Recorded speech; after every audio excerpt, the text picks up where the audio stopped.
সাভারে অনন্ত জলিলের পোশাক কারখানায় শ্রমিকদের বিক্ষোভ ও ভাঙচুর। আমাদের সাভার প্রতিনিধির পাঠানো তথ্য চিত্রে ডেস্ক রিপোর্ট। সাভারের হেমায়েতপুর এলাকায় বকেয়া বেতনের দাবিতে হেমায়েতপুর সিংগাইর সড়ক অবরোধ করে বিক্ষোভ করেছে চিত্রনায়ক অনন্ত জলিলের মালিকানাধীন AJI গ্রুপের হাজার হাজার শ্রমিক। বিক্ষুব্ধ শ্রমিকরা দাবি আদায়ে কারখানায় ভাঙচুর সহ কর্মকর্তাদের অবরোধ করে রাখে। বৃহস্পতিবার প্রায় 1 ঘন্টা সড়ক অবরোধ করে রাখার পর আইনশৃঙ্খলা রক্ষাকারী বাহিনীর অনুরোধে রাস্তা ছেড়ে দেন শ্রমিকরা। তবে রাস্তা ছেড়ে দিলেও তখনও কারখানার ভিতরে অবস্থান নিয়ে বিক্ষোভ অব্যাহত রেখেছিলেন শ্রমিকরা।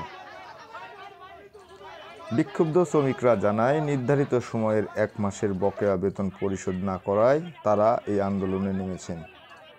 এছাড়াও কারখানার স্টাফদের 3 মাসের বেতন বকেয়া থাকায় তারাও আন্দোলনে যোগ দিয়েছেন।